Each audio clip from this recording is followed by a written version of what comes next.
Finding good headphones can be one of the toughest choices that you can make. One, it's not like computers where you can just look at the specs and that kind of tells you how things will perform. Sound quality is more subjective than we think, and new headphones are coming out with new features every single day. But there's one pair of headphones that I think have stood the test of time as one of the best headphones you can get at the price point, and that is the Audio-Technica ATH-M50Xs. These headphones retail at around $149 US. You can get the most up-to-date pricing from my Amazon affiliate link down below. And at that price, the audio quality, features, and build quality that you're getting is pretty much unmatched. I own headphones at many price points. I've used $20 headphones, $10 headphones, $50, $100, $200, even $400 to $500 headphones. And I can say with confidence that most of the time when I'm looking to listen to music and immerse myself, or to watch a movie with really high fidelity audio on my computer, I will often default to using these headphones. With all of that said, let's get into the review of the ATH-M50Xs. Okay, so the first thing you probably want to know about these headphones is what comes in the box. One, you get the headphones themselves. The second thing you get is this leatherette carrying pouch. This guy right here. It has the Audio-Technica logo on the side, and I've had these headphones for a bit over 3 years, and I've been carrying it in this leatherette pouch the entire time that I take it outside, and not a single scratch on this leather pouch. So I'd say it's built of some pretty high quality materials, no scratches, nothing on it. The ATH-M50X comes with two different audio cables. First of all, both of them will have a 2.5mm input on one end and a standard 3.5mm headphone jack on the other. And that's because the actual headphones themselves only have a 2.5mm headphone jack. This is the input point, and when you put this in like so, you actually have to screw it in slightly like that, so the cable doesn't actually pull off if it gets stuck. So it's important that you get the right cables if you ever lose or damage these, but I don't think that's going to be much of an issue. I've been using both cables for over 3 years and neither of them have gotten damaged yet. They are expensive to replace, so keep that in mind. One of the cables is elastic like this, so it's pretty compact, and if you use it on your desk, I'd recommend using this one because then it just stretches when you need to pick it up, but it cable manages really well when you're not using it just because it contracts like so. And the other cable is a standard flat cable. It's really long, I think it's 6 feet, so if you have your desktop off of your desk, you can plug it in and the cable will comfortably come up to your head so that you can put the headphones on. Moving on from what comes in the box, let's look at the headphones themselves. The first thing you probably want to look at is the design of these headphones. These headphones have a very rugged look. As you can see on either side, you have the Audio-Technica logo flanked by a silver ring. You can also get these headphones in white, and this entire portion is plastic. The hinge here is plastic, and this here is plastic too. But it actually expands and retracts here, and this part is metal flanked by some plastic in here. On top you have the headrest, which has the Audio-Technica logo on it. It's fairly flexible, so if you have a bigger head or a smaller head, this will pretty much fit most head sizes fairly comfortably. There's also foam padding underneath. I think this is about a 1/4 inch of padding, so it's fairly well padded. The headphones are kind of heavy, so it does need this padding over here. And considering the flexibility of this, whenever you have it on your head, it sits pretty tight, so long listening might be uncomfortable for you. For me, it's not an issue, and I got used to it pretty fast. I use these headphones all day, pretty much every day, and I don't have any trouble with them.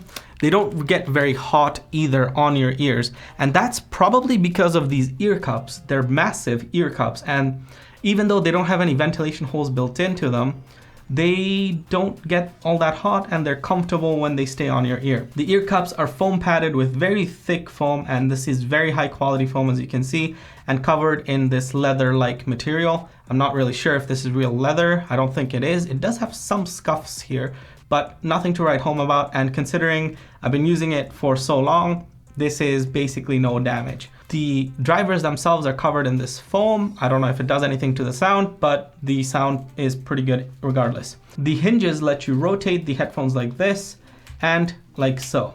And these hinges seem very high quality. They're very sturdy, so I'm confident that the hinges will last the lifetime of these headphones, which, considering the design and the build quality that we've seen so far, seems to be a very long time. Now that we've talked about the looks, which isn't really anything to write home about, but the build quality is really nice. If you take good care of these will last you 10, 20, maybe 30 years, who knows? Considering the amount of abuse I've put these headphones through for 3 years, and the amount of scuffs that it picked up, or should I say that it didn't pick up in that time, These are very well built and they'll last you a really long time. All right, now that we've talked about the build quality, let's talk about the actual headphone audio quality. How do these guys sound? Let's test that out for a second right here. I have my phone.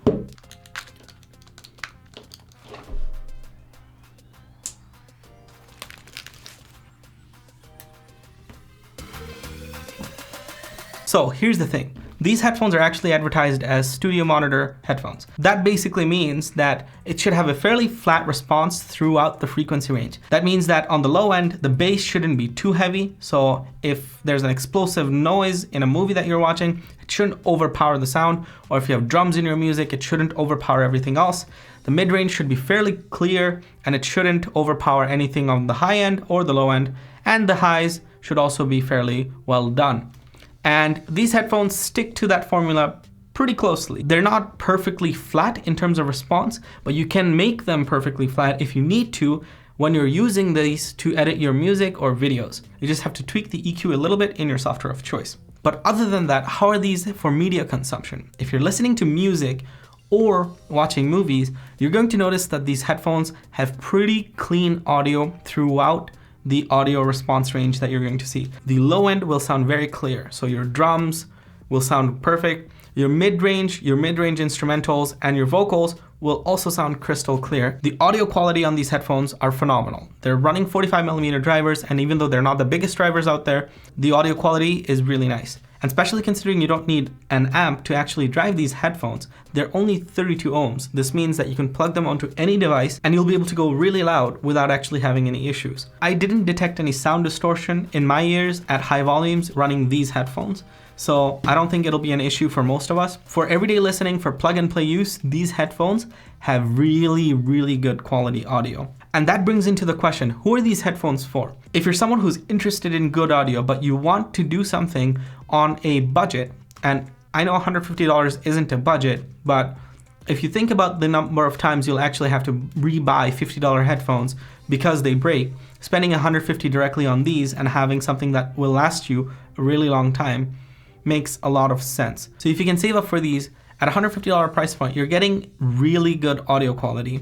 And in fact, you're getting audio quality that can definitely rival the audio quality that you'll get from slightly higher end headphones in the $300 to $400 range. Those have a lot of gimmicks and extra features, which this does not have. But if all you're interested in is good audio, then these headphones do that job really well. They definitely punch above their weight class for the audio quality, and they definitely also punch above their weight class for build quality. They may not look the best, but if you're sitting in front of your desk and listening to something, then you're not too worried about how they look. So if you're a budding audiophile, or you want to do some audio editing for your videos or for your music production, then these headphones are a really great option that won't actually break your bank. And that brings me to my conclusion. If you have $150 to burn and you're looking for a good pair of headphones, then you're going to have a hard time finding headphones that are better than this pair. So, what do you guys think of the Audio-Technica ATH-M50X? Let me know in the comment section below. While you're down there, make sure to drop a like on this video if you liked it, and subscribe to the channel if you want to see more tech videos like this one. It's been a pleasure talking to you guys today. My name's Imtihan. Thanks for listening, and remember to always keep learning. Bye-bye.